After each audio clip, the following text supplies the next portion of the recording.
दोस्तों, क्या दवा से कान के पर्दे का छेद भर सकता है और यदि भर सकता है तो कैसे?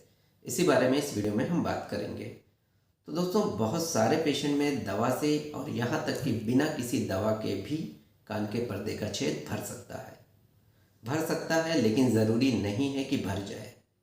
तो अगर कान के पर्दे का छेद दवा से भर सकता है तो हम डॉक्टर्स अक्सर पेशेंट को ऑपरेशन यानी सर्जरी के लिए क्यों एडवाइस करते हैं। तो इस बात को बेहतर समझने के लिए ज़रूरी है कि पहले हम समझें कि कान के पर्दे पे छेद किन वजहों से हो जाता है। तो इसका पहला कारण है ट्रॉमेटिक ईयर परफोरेशन, यानी कान पे किसी तरह से चोट लग जाए, जैसे एक्सीडेंट में, या कान पे थप्पड़ लग जाए, या लकड़ी तीली से सफाई करते समय तीली अंदर लग जाए पर्दे पे, या फिर कान के आसपास बहुत तेज की ध्वनि हो। इसके अलावा कान के बीच वाले हिस्से में यानी मिडिल ईयर में इन्फेक्शन हो सकता है। इन्फेक्शन में कान में पस बनता है मवाद, फिर वो मवाद कान के पर्दे को फाड़ के बाहर आने लगता है। तो इस कंडीशन में भी पर्दे पे छेद हो जाता है और इसको हम बोलते हैं एक्यूट सुपरेटिव ओटाइटिस मीडिया यानी ASOM।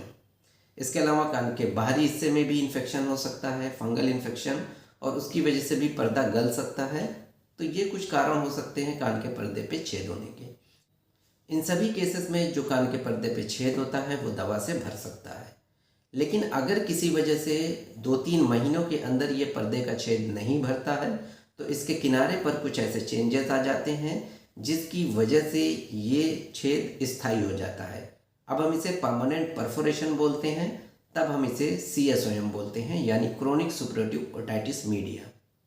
तो जो CSOM के केस में पर्दे पे छेद है वो किसी दवा से नहीं भरता है, और अधिकतर मरीजों के कान के पर्दे पे जो छेद होता है वो CSOM की कंडीशन में होता है। तो इसीलिए अधिकतर पेशेंट को डॉक्टर सर्जरी के लिए एडवाइस करते हैं। तो दोस्तों, जिन पेशेंट में CSOM के अलावा किसी वजह से कान के पर्दे पे छेद है वो दवा से या बिना दवा के भी भर सकता है। तो अब बात करते हैं कि कान के पर्दे का छेद कैसे भरेगा। तो अगर पेशेंट का कान सूखा है तो ऐसे में किसी दवा की ज़रूरत नहीं है। डॉक्टर कुछ मल्टीविटामिन्स दे सकते हैं जो घाव को जल्दी भरने में हेल्प कर सकती है। इसके अलावा पेशेंट को कुछ प्रिकॉशंस रखने होते हैं कि कान में इन्फेक्शन ना हो। अब इन्फेक्शन ना हो कान में, इसके लिए सबसे ज़रूरी है कि कान को पानी से बचाया जाए। कई बार पेशेंट नहाते समय कान में कॉटन लगाते हैं, लेकिन कॉटन खुद गीली होकर के पानी को अंदर तक सोख लेती है और कई बार कॉटन की वजह से पानी चला जाता है। इसके अलावा कभी कभी पेशेंट कान से कोई डिस्चार्ज या मवाद नहीं आ रहा होता है, उसके बाद भी ड्रॉप डालना शुरू कर देता है। तो कभी कभी उस ड्रॉप से कान के बाहर का इन्फेक्शन कान के मिडिल ईयर में चला जाता है और कान बहने लग जाता है।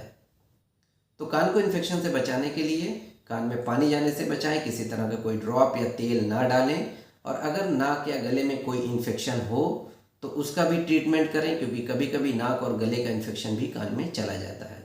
लकड़ी तीली से कान की सफाई ना करें, क्योंकि जो कॉटन बड होती है उस पर भी इन्फेक्शन होता है और उसका इन्फेक्शन भी कान के मिडिल ईयर में जा सकता है। तो सबसे ज़रूरी चीज़ है कि कान को इन्फेक्शन से बचाया जाए। अगर किसी वजह से इन्फेक्शन हो जाता है तो उसका जल्द से जल्द इलाज लें, क्योंकि अगर कान में इन्फेक्शन बना रहेगा तो पर्दे का जो छेद है उसे भरने नहीं देगा, और अगर टाइम ज़्यादा हो गया, लाइक 2-3 महीने से ज़्यादा का समय निकल गया, तो फिर जो पर्दे पे छेद है वो परमानेंट परफोरेशन में कन्वर्ट हो जाएगा और फिर वो किसी भी दवा से नहीं भरेगा। इसके अलावा छींकते समय मुंह को खोल करके छींकें, जिससे हवा का ज़्यादातर दबाव मुंह से रिलीज़ हो।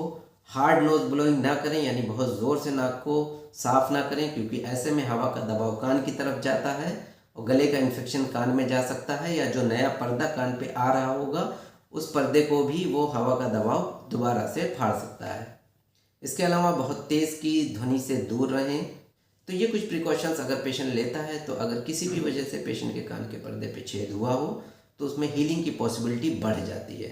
इसके अलावा अगर पर्दे पे छेद लंबे समय तक बना रहा और वो परमानेंट परफोरेशन में चेंज हो गया है तो वो अब किसी भी दवा से नहीं भरता है। ऐसे में सर्जरी की ही ज़रूरत पड़ती है, और जब डॉक्टर सर्जरी करते हैं तो जो पर्दे का छेद है उसके किनारे पे जो चेंजेस होते हैं पहले उसको हटाते हैं, उसके बाद ही नया पर्दा लगाते हैं। अगर उस चेंजेस को हटाए बिना डॉक्टर्स नया पर्दा लगा दें तो वो नया पर्दा भी कान पे नहीं टिकता है। तो उस मार्जिन पे जो चेंजेस हैं उसे हटाना ज़रूरी होता है। तो आज के लिए इतना ही, मिलते हैं नेक्स्ट वीडियो में एक और टॉपिक के साथ। Thank you.